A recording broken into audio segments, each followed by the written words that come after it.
Hey, this is Magdalena, and I'm here with Orlando Owen from Orlando Owen Coaching. And the question we're going to tackle today is, how is it that the average man mostly gets ignored by women? So most men go out there and they think it's one thing when actually it's something else.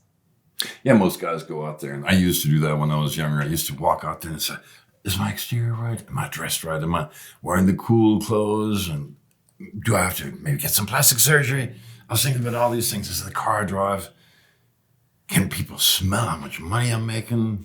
Not that I was, but I was thinking about all the external stuff. And I was actually kind of hoping, almost needy, to get some kind of attention. A little attention, please.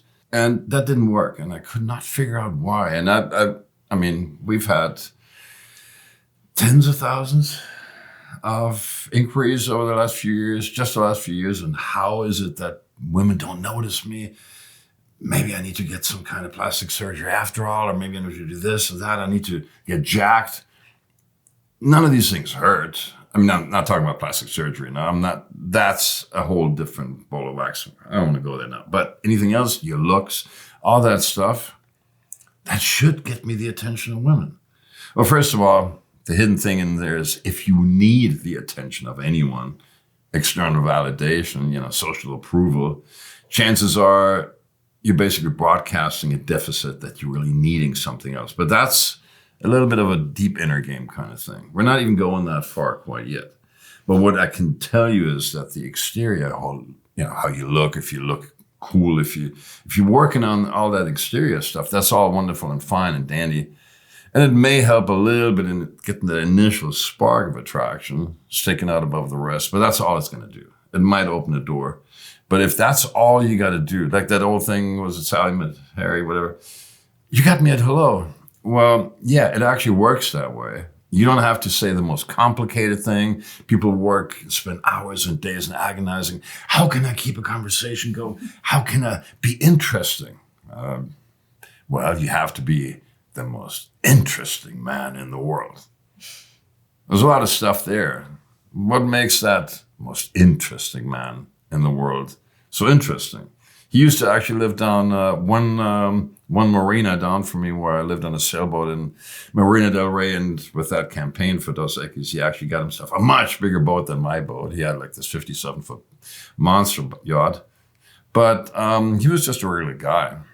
And when he walked around, you would never, think he was all that interesting. But when you talked to him, and he was actually friends with my yacht broker, he actually had a lot of interesting things to say. He had a deep personality. Now, he wasn't the guy that he portrayed in the Dos Equis movies or commercials, but he did have a lot of depth to it. You could say this guy is well-traveled. He has a lot of deep thinking behind him. He's well-read. He can keep a very interesting conversation going, and he can actually challenge you in these conversations. This is the same thing here. If you look at like a preppy nice guy, okay, let's say a heartthrob of the 90s maybe, Hugh Grant, 4 Weddings and a Funeral. He was always there with Julia Roberts, and he was like a nice looking guy. A lot of women really thought he was cool. He would be like the ideal future son-in-law to bring home, until he opened his mouth and he was basically like a shallow preppy.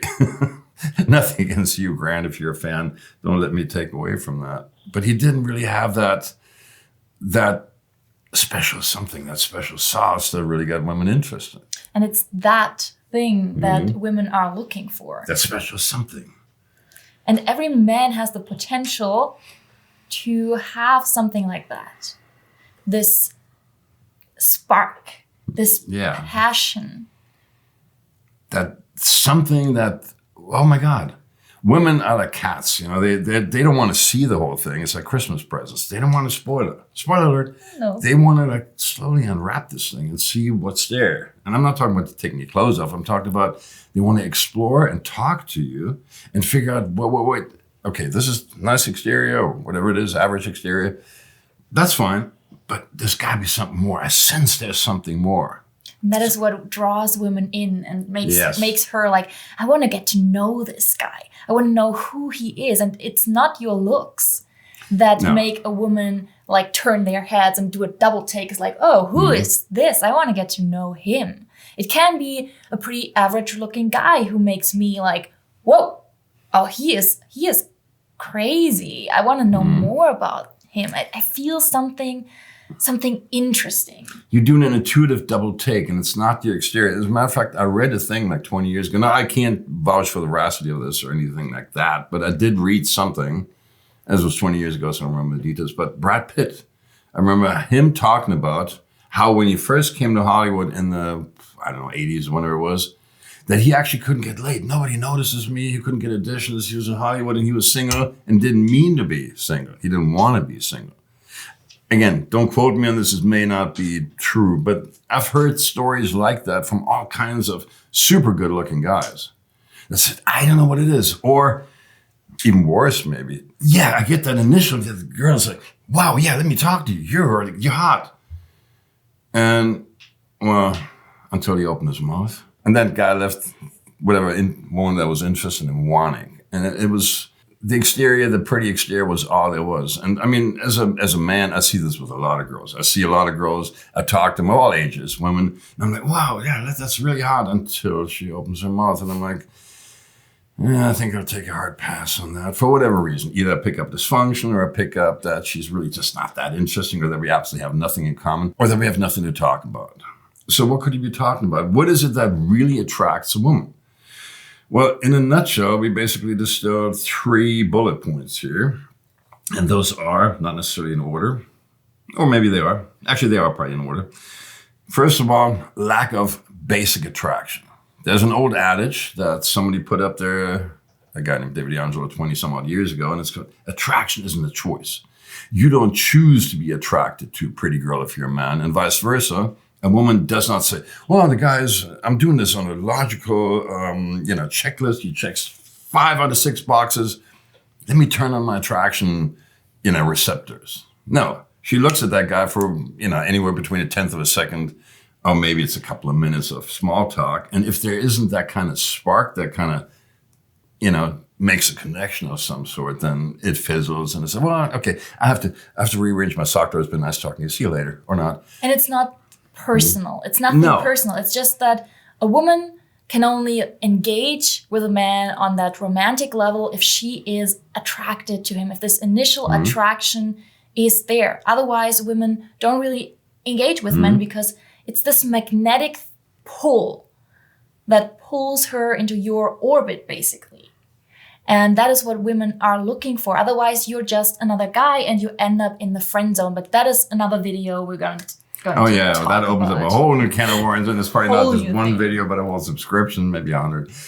But it's kind of like if let's say you see a thumbnail on YouTube, or you see like a blurb for like a 15 second trailer teaser for a movie, and it doesn't grab you right there, and then chances are you're probably not going to go watch it. Or if you see the inner sleeve of a book, you pick it up in a bookstore, you're probably looking at 50 books if you're still going to a bookstore, like Barnes & Noble, I think, is still around there. You just read that inner sleeve copy and it says, well, I want to know more. It's that I want to know more. That's when you sit down. That's when you have a conversation over a cup of tea. It doesn't have to be dinner. And then it should be a cup of tea. It's something really non-committal, cup of coffee. And then you just figure out if there's anything else there. So attraction is a quick, almost counterintuitive thing. It happens.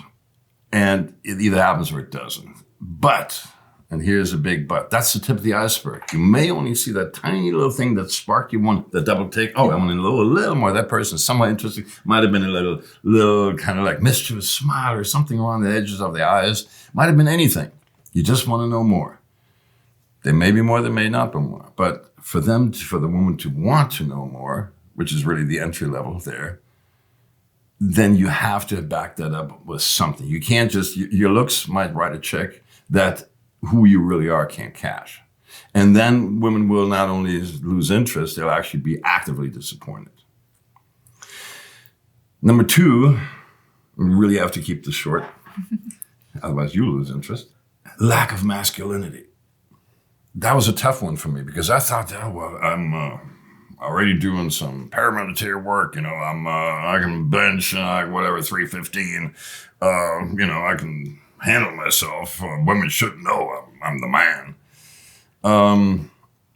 Didn't really do a whole lot because there was an inner softness in me. I'm talking about some 20, 30 years ago, that women said, well, yeah, you're fun for a night, but you're not long-term relationship. And it's not the masculinity. No, it's not the macho. He looks masculine. Right. He has the beard. He's the lumberjack. He is jacked. He is buff. That is not what we are talking about or what we mean by saying masculinity. It is something deeper. Again, it is something more. It is you could say an essence. Your essence, who you are as... who you really are as a man. A man. What is that backbone? I mean, it's like you push somebody, you look at their eye contact. Can they hold eye contact? Most guys cannot. But it's not even an intangible thing. It's something just really deeper, something much more solid than when you scratch the surface. It doesn't happen to be just like this gold plating thing that might even be fake gold. It's 24, solid 999.9 gold bar. You can scratch it all you want. You just can scratch a quarter-inch deep and it'll still be solid gold. And that's what women look for, because that's a man they can, and I'm using this in air quotes, a man they can trust. And by that, I don't mean like, is he an axe murderer or is he going to steal my shit? Is this guy somebody who might be a relationship material, or even if you're not looking for a relationship, or is it somebody that I walk down the street with them, some weird-ass character comes up in a hoodie, is this guy going to, you go first, very dangerous? Or is he going to say, I got this? And, he just looks at the guy, and the guy thinks, maybe not. That's sort of like a thing. That's when that was one of the many indicators when I knew I was there. I didn't have to fight to prove it. I didn't have to yell at the guy. I didn't even have to kind of make myself large like I'm facing a grizzly. But I'm just like, I'm walking down the street, even if I do it at 3 o'clock in the morning, and people they'll look at me. I said, yeah, maybe not. Let's find an easier victim.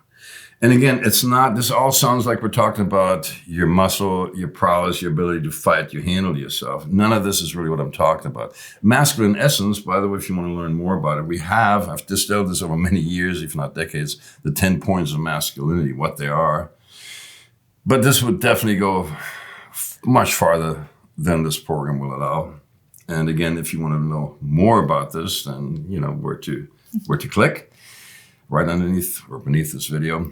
So masculinity is really when they test you and they found, wow, that guy is really solid. He's not wavering. He's decisive. It's basically what women say when they say, I want the man who weathers any storm. Yes, it's the captain I can trust. When the going gets tough, this guy isn't going to go shopping, or he isn't going to be, I'm out of here. Or what is that same sign in the movie? Very dangerous. I forget it's Indiana Jones, or maybe it's another movie. It's like, very dangerous. You go first. I think it's some with Harrison Ford. No, it's, that guy is solid, and he's not just confident. He knows what to do when things go wrong. He'll be there. He'll be a strong shoulder, a broad shoulder to lean on when things go wrong. And again, none of this has necessarily to do with being 6'3", 225 pounds, benching 275. There's nothing to do with that. Yes, all these things are wonderful and they help. I'm not saying you shouldn't do these things, but in and of and by themselves, they will not get you there. It is more that core strength that you see when you look a guy in the eye and you say, oh, that guy's solid. And I would want him on the team when things go, when the shit hits the fan. And women are the same. They're like, I want him on my team. I want to be I want to be with him if anything goes wrong. Or when I had a tough day, I want to go home to him and just cuddle up to him. And I know he knows how to deal with me. He will know what to do, or at least have some kind of plan when things go wrong, when the going gets rough. And the third thing, and we're pretty much already over time on this video, the third big thing, and that's also a big one, if all you care about is, how much money I make, or what the next big thing is, or be the first kid on the block, or I got mine kind of thing, all that 80s bullshit. Conspicuous consumption. No, you got to be passionate about something. Now, Joseph Campbell, who was very instrumental in this whole idea of the hero's journey. Basically, the underlying 12-point story of the hero's journey, which underlies every good movie, every book, everything like that. Star Wars. What he said was, okay, his definition, or maybe not the definition of a hero, but a definition of a hero is somebody who lives for something greater than themselves. You have to be passionate about something. And I've talked to late 80s, early 90s. I spent a lot of time in Los Angeles, in Hollywood, yes, in and around the porn industry. And I met some fairly dysfunctional, albeit quite hot women, porn stars, top escorts, you name it. And they always said this one thing. They said, what do you like about me? I'm not the biggest guy. I'm not the prettiest guy. I'm not the most macho guy. I said, yeah, but he's so passionate about whatever you do. I am. I guess I am. I said, no, you are passionate about something. And that gives you this kind of presence. You exude this weird ass charisma that we can't even explain. But it's like we want to have, it's like when the woman sees that, she wants to be part of it. I want to be part of it. Teach me more. Wise one who said, I'm not Yoda. I said, no. But you feel whatever you do, you have this intensity about it. And is you like, I'm a maniac? You're manic? No, but you really care. You care about, values, virtues. You're passionate about certain things. Human rights, politics, you name it. You care about stuff. And you just really seem to have, done the deep dive with it. And your passionate is so infectious. I just can't, just being close to you, I just want to have more of that. I want to bask in that passion. And women will turn their heads for men like that. That doesn't have to be something extraordinary. No. It's simply you burning for something. World peace. I want to make world peace a reality. I want to end world hunger. That's all wonderful. First of all, it's not actionable. Good luck with that. Better people than any of us have tried and failed. It's not actionable. It's too big of a job. But I remember my wife, 14 years ago, it was a little thing. She really cares about animals. She's a little more of a bleeding heart than I'm. She's a vegetarian. I like my steaks. But I remember this one time there was this little road after that we walked, not even a hike, just a walk. It was rain. There was this little wiggly earthworm. And I was like, okay, in the next 5 minutes, that thing's going to be run over by a car and it's going to be flat. Let me just grab it. God, I hope she doesn't think like I'm a total wussbag. I picked it up, put it like a foot away or 2 feet over into like the grass, the soil. And the thing was happy and it disappeared in the sun. And she saw that and her eyes said, oh my God, I just exposed myself as a friggin' bleeding heart animal lover. And I don't even like earthworms that much, but I just said, oh my God, now I know I love you. She hugged me and kissed me. Oh my God, I can't believe you did that. I said, neither can I, but okay, it's a stupid thing maybe. Who cares, Who cares about a little earthworm? Well, I did somehow. I just felt sorry for the little thing, okay? I don't keep them at home. I don't go to dinner with them. I don't hang out with them. They're not in my bed, okay? But I did care about that one earthworm, right? And to her, that was like, yes, that's the one thing that I needed to see for me to feel passionate about him. And you see, women are not logical. No, and I'm not saying this to virtue sick. Oh, I'm so bleeding hard. I care for animals. No, it's none of that. It's just like, I did that, so what? But to her, that was the word. And I'm not saying you should pretend. There's a lot of pickup artists. I've met a few of them. That said, well, you should pretend to care. Never do that. And those guys I know a few of them, and they're actually raving, stark, friggin' sociopaths.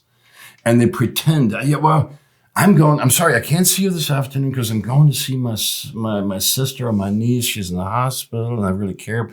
No, and I know these guys are total psychos who don't give a rat's. As a matter of fact, they're making up their sister. They don't have a sister, they don't have a niece. Okay. And if women find out, there will be consequences. Yeah, but that's a sociopath that's pretending to be passionate about something or even caring about something. None of this is what you should do. You should always be authentic. You should always be true to yourself and not just do things. Oh, look here, grandstanding, virtue signaling. We got enough of that in society. Be different and be authentic. And stand for something. And I'll leave it with this. There's an old saying, a man who won't stand for something will fall for anything. And that's the truth. So you can't fake it. This is not window dressing. This is not pretend to this, that, or the other thing. This is being real, being solid. And well, you say, but that's a long way. That means I have to work on myself for years, if not decades, to become that man. It might take you a few months. It might take you a few years. I mean, when I realized I wasn't some of these things, I really had to go back to the drawing board and say, look, it's like, okay, it hurt when this one girl told me, you're not a real man. Some 25 years ago. She told me that, and I was like, I thought I was the epitome of an alpha. I said, yeah, you are that, but there's something off, okay? Something where you're not the man that you think you are, that you're portraying to the outside. There's some kind of real core weakness in there. And you know what? I said, no, that's wrong. It's not true. And I was like trying to argue. And then I took a long hike in the desert of Arizona. And then I came home and I was like, fuck, she's got a point. All right. So anyway, sometimes what you think it is or what you think you need to work on may just be window dressing, may be superficial. And women have bullshit detectors like the best U.S. military Aegis radar, okay? You're not going to get past those things. You're not going to fool them. Work on who you really are. Make it solid, make it genuine.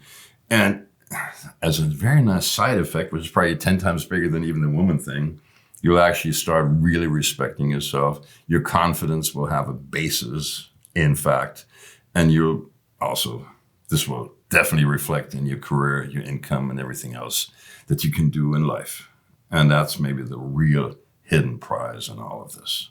Don't try to go for the low-hanging fruit, for the outward symptomatic things, window dressing, putting lipstick on a pig. Work on becoming a man who is really that interesting, because then you are interesting. And then women will automatically become interested in you. Maybe they're not running after you down the street, but if and when they, for any reason, engage with you for even 30 seconds, oh my God, that guy's really, are you kind of more interesting than I would ever thought? Let's find out who you really are. And then if you have that, women will actually start probably chasing you. So work on your attractor energy, becoming attractive. Work on your masculinity and find something that you are truly and authentically passionate about. Thanks for watching this video. And if you want to know more, you find it in the description. Until next time.